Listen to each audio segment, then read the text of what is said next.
आप देख रहे हैं हेडलाइन इंडिया न्यूज। महिलाओं के साथ हो रही घरेलू हिंसा और साइबर ठगी के बारे जागृत किया गया। बताया गया है कि महिलाओं के साथ हो रहे अपराध जैसे घरेलू हिंसा, एसिड अटैक, दहेज उत्पीड़न, बाल विवाह, महिलाओं के साथ छेड़छाड़ और साइबर ठगी जैसे अपराधों पर अंकुश लगाया जा सके। इसी के साथ महिलाओं को ये भी बताया गया कि किसी के बहकावे में आकर अन्य लोगों पर झूठी केस दर्ज न कराएं। इसी कड़ी में अनुष्का, परी और कनिष्क ने एक नाट्य प्रस्तुति द्वारा साइबर ठगी से बचने के बारे में भी जागृत किया।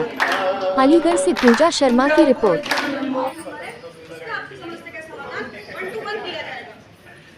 हम लोगों से मिलके हम बात सुनेंगे, बुलाएंगे, आपके बर्थडे से बातचीत करेंगे, उस पे महिला हेल्पलाइन पे 1 to 1 चीजें होंगी। मैं बैंक से बोल रही हूँ, आपकी केवाईसी नहीं हुई है, आज लास्ट डेट है, करवा लीजिए। पर मेरी तो सारी केवाईसी हो रही है, मैं तो देखा था। आप एक काम कीजिए, मुझे अपना अकाउंट नंबर, ATM का पिन कोड और आधार कार्ड नंबर भेज दीजिए, मैं आपकी केवाईसी आज ही कर देती हूँ। ठीक है, थैंक यू, मैं अभी भेजती हूँ। ठीक है। हेलो, मैंने भेज दिया। जी ठीक है।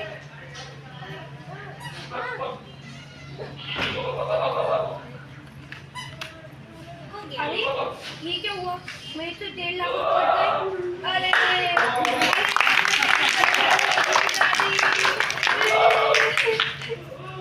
मैं कैसे करूँगी? अरे क्या हुआ? मेरे 1.5 लाख रुपए कट गए। मैं मना करता था मोबाइल मत चलाओ, से किसी फ्रॉड कॉल मत जाते। सर क्या नाम है आपको, किस तरह का आयोजन किया गया, कहाँ किया गया? मेरा नाम ज्ञानेंद्र मिश्रा है और हम लोग यहाँ उड़ान सोसाइटी चलाते हैं। आज ये मिशन जागृति चल रहा है पूरे जोन में, उत्तर प्रदेश पुलिस और यूनिसेफ के सहयोग से। तो उसी के तहत एक कार्यक्रम यहाँ आंगनबाड़ी केंद्र पर आयोजित किया है। तो उसमें जो महिलाएं हैं, हमारी स्वयं सहायता समूह की महिलाएं हैं और आंगनबाड़ी कार्यकर्ती हैं, उनको जो है उनके अधिकारों के बारे में और जो कानून है महिलाओं के संबंध में जागरूकता के लिए, उसके विषय में कार्यक्रम है, जिसमें साइबर फ्रॉड के संबंध में, साथ में जो बच्चियों और बच्चे जो घर से निकल जाते हैं प्रेमवश, उनके संबंध में, महिलाओं के अपराधों के संबंध में और हिंसा के संबंध में, उन सब के विषय में बात करेंगे। आज हमने किया ऑपरेशन जागृति की तरफ। यहाँ पे सभी महिलाओं को हमने जगाने की कोशिश की है कि क्राइम तो इस कदर बढ़ चुका है कि उसका कोई रोक नहीं, कोई टोक नहीं, पर रोका कैसे जाए। तो हमने जाना कि जितनी ज़्यादा हम लोगों को जागरूकता होगी वही उसका समाधान है, क्योंकि क्राइम के तरीके 50 हैं। आप कहाँ रोकोगे, समझ ही नहीं पाओगे। कभी कोई आपकी आवाज़ बदल के बात कर रहा है, कभी कोई आपसे फ्रॉड करने के लिए अनजान नंबरों से आपका परिचित बन के कर रहा है। तो ऐसे कई सारे हम पॉइंट बोलेंगे जो कि क्राइम किया जा सकता है, लेकिन हम बचे कैसे।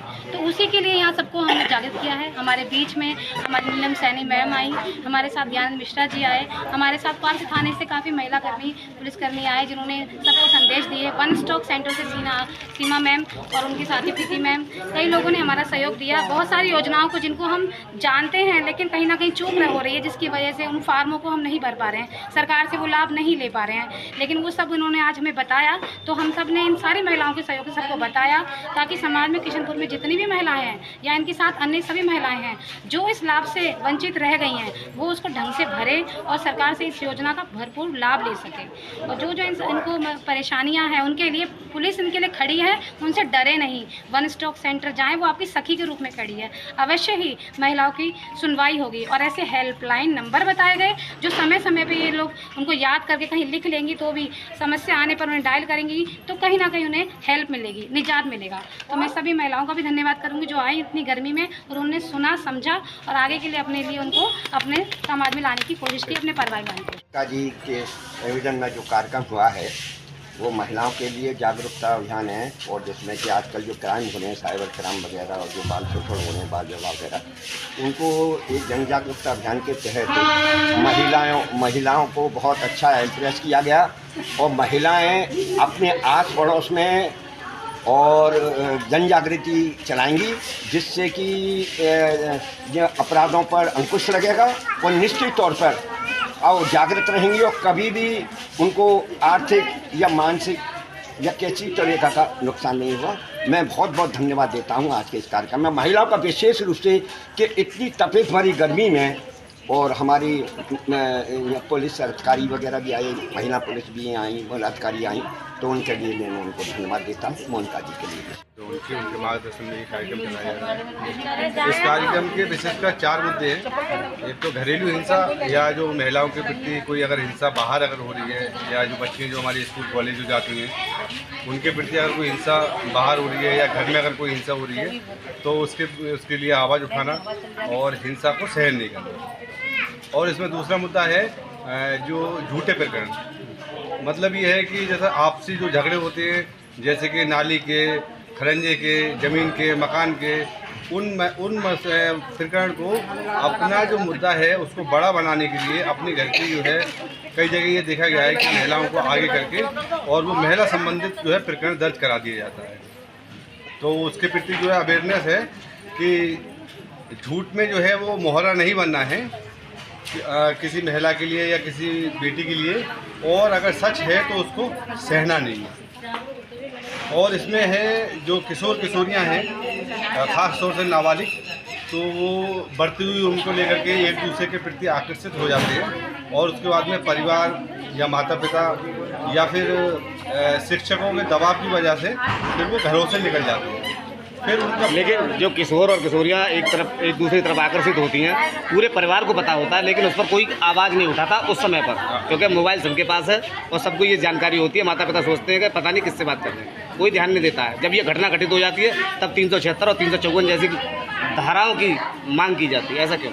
देखिए, मैं वहीं पे मैं आ रहा हूँ कि जब ये ऐसी कोई घटना हो जाती है तो आप जो बता रहे हैं कि जिन धाराओं के लिए जो है मांग की जाती है, क्योंकि अब ये धाराएं चेंज हो चुकी हैं तो नई धाराएं मुझे नहीं है पता, लेकिन उन धाराओं में सिर्फ जो है ऐसा नहीं है कि लड़के को ही जो है रखा जाए, उसमें लड़के के पूरे परिवार को फंसाया जाता है, उसके पिता, उसके दादा, उसके चाचा, उसके ताया, जबकि गलतियां जो है ज़्यादातर ये देखा गया है कि सिर्फ उन 2 बच्चों की ही रही है, परिवार वालों का इसमें हाथ नहीं रहता है। हमारा जो है ये उसी के प्रति जागरूक अभियान है कि माता पिता जो अपने बच्चों से दूरियां बनाए हुए हैं। परिवार वालों को इसलिए फंसाया जाता है क्योंकि पूरा परिवार अपने बच्चे की गलती नहीं मानता है और थाने में उसे छुड़ाने पहुंचता है। नहीं, सही, जबकि उसमें जूते मारने चाहिए अगर इस तरह की अगर कोई हरकत कर रहा है लड़का। बिल्कुल सही बात है, लेकिन उससे पहले हमारा एक मुद्दा ये है इसमें कि बच्चों के साथ जो अपना आपसी जो तालमेल है, जो आप लोगों का रहना, सबका रहना सहना है, वो एक ऐसा रहना चाहिए जैसे कि एक दोस्ती जैसा माहौल रहना चाहिए। बच्चा जो है अपनी सारी बातें माता पिताओं को बताते रहें, तो ये सारी चीज़ें तभी हो पाएंगी जब जो है माता पिता अपने बच्चों के प्रति इतने जो है बेहतर व्यवहार करें कि बच्चे उनको सारी बातें बताएं। तो ये छोटी छोटी जो चीज़ें हैं ये बड़ी नहीं होंगी, छोटी छोटी चीज़ों से ही बड़ी बनती हैं और बच्चे जो है ये इस तरीके से घटनाएं कर देते हैं, एक दूसरे को लेकर निकल जाते हैं। अगर माता पिता अगर आपस में बातचीत करते रहे, बच्चों से दोस्ती व्यवहार करते रहे, तो उनको छोटी छोटी चीज़ें भी पता होंगी और इस तरह की घटनाएं रुकेंगी, कम होंगी।